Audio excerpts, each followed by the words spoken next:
शहीद नक्सलाइज कातिलन खे मासर कातिलन खे पीपीएम ने खालिद लुंड खे म्यूनिसिपल चेयरमैन शहबाज लुंड खे नूर मोहम्मद लुंड खे उन्हनि जे वाठनि खे उन्हनि जे लाठियुनि खे उन्हनि जे छाड़तनि खे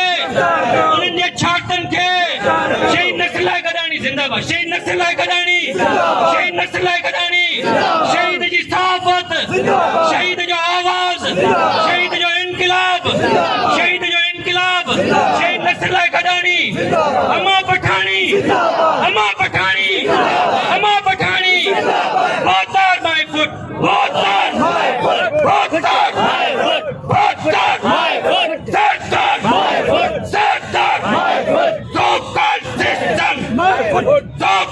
system अदासां ते वेठा हूं अमा पठानी असां खां पुछो अमा गर्मियों सर्दियों ई सीना जी असांजो भाउ सीने ते हथ हणी चवंदो त हाणो गोलियूं पर सिंध जे हक़नि जी ॻाल्हि कंदुसि पंहिंजे देश जे माण्हुनि जी ॻाल्हि कंदुसि ज़ुल्म जे ख़िलाफ़ ॻाल्हाईंदुसि होतारनि वॾेरनि सरदारनि मीरनि पीरनि जलादनि कातिलनि यज़ीद जे औलादनि शिमिर मलौननि मरवाननि खे माए फुट चवंदुसि बचड़ा मां तोसां गॾु आहिनि हिलंदासीं बि न इसी माउस जो कहीं दोस्त चाहिए थे हो ही नल्ला हुक्मरान ही बोंडला हुक्मरान ही कार्टून जड़ा हुक्मरान इन्हें जो दीवारों कमजोर आने असां निकली प्यासे तो तां जो बा खुदा तां जो गोलियों खत्म थी वेंदियूं बैठो एसपी ब्याजन तामा पठानी ले गालियूं कयो अरे शर्म अचण घुर्जे एसपी आयो हींअर मुंहिंजो तो जहिड़ो खूबसूरत पुट ॾिसण जा खूबसूरत आहिनि अंदर जा पलीत मनहूस कारा मरवान उन सिस्टम जो हिस्सो त Sindh police IG Sindh police IG Sindh police Ghulam Nabi Memon शाम निंदा जी मिट्टी याद कर बदीन जी मिट्टी याद कर अरे तू ऐसे एसपी हूंदो है तभी इन वडेरन धोतारन के ढोड़ाईंदो है अज आईजी थियो त तुजे लाइ खालिद लुंड वडो मसलो तुजे लाइ अजमल सावंत जो कातिल वडो मसलो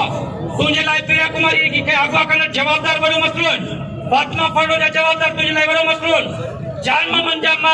मार जा कातिल तुझे लाइ बड़ो मसलो त कने बोड हुई कने गर्मी आ कने बेलो वधी वियो कने बेलो सड़ी वियो ही बाना केड़ा आहिनि त Shem Ghulam Nabi Memon shame Ghulam Nabi Memon shame CM Sindh shame home minister Ziaul Lanjar असां डीजी रेंजर्स खे चऊं पाण खे बालातर समझंदा ताकतवर समझंदा ऐं तव्हां चाहियो त आईजी खे अगवा करे चंबाणी पंहिंजे पसंदि जा फैसला कराए सघो था अॼु मुंहिंजे मज़लूम शहीद भाउ नक्सलाइज गडानी जी अमा पठानी तव्हांजे रोड ते वेठी आहे तव्हांखे शर्म कुझु बि नथो अचे एसपी पिया मोकिलियो डीसी पिया मोकिलियो जियाल अंजार तूं मथां करियो हुई वरियाल टालपुर तूं मथां करियो हुई कहिड़ी कमर शहजाद कोट के मानने लायक चवंदी न कान खोल कर सुन लो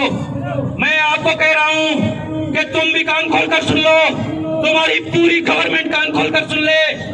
ये पूरी सरकारी माफिया कान खोल कर सुन ले हम हिलने वाले नहीं हैं हम इधर से उठने वाले नहीं हैं हमें इंसाफ चाहिए आपकी दीवारें कमजोर हैं किसी दोस्त ने कहा कि मुकेश चावला से पैसे लेने थे तो बिलावल के ट्वीट पे उसकी मिनिस्ट्री खत्म हो गई ये खालिद लुंड कौन है जो डिनोटिफाई नहीं हो सकता टी सीट नहीं हो सकता मुअत्तल नहीं हो सकता लोकल गवर्नमेंट का एक्ट हमने पढ़ा है सीएम सिंध मुराद अली शाह तुम चाहो तो अभी नोटिफिकेशन निकाल के शहबाज लुंड को म्युनिसिपल चेयरमैन मीरपुर मातले को मुअत्तल कर सकते हो मगर तुम्हें शर्म नहीं मगर तुम्हें हया नहीं मगर तुम्हें गैरत नहीं हम गैरत भी दिलाएंगे हम शर्म भी दिलाएंगे कि कातिल नहीं पकड़े जाते और मकतूल की मां का रास्ता रोका गया है उसके सरफरोश कारकुनों का रास्ता रोका जाए हम चाहेंगे मैं सिंध को अपील करता हूँ कराची के साथ पूरी सिंध के आवाम को अपील करता हूँ कराची के शहर को अपील करता हूँ अदीबों को दानिश्वरों को शागिर्दों को शायरों को सब जो सानियाबंद लोग हैं जो शऊर रखने वाले हैं सहाफियों को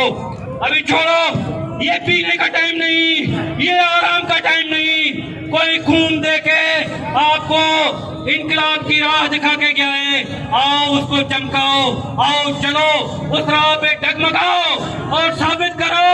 कि हम अब ये बोतारकी निजाम, ये सरदारी निजाम कबूल नहीं करेंगे और हम तब तक नाइल हुकूमत नाइल SSP नाइल सिंध हुकूमत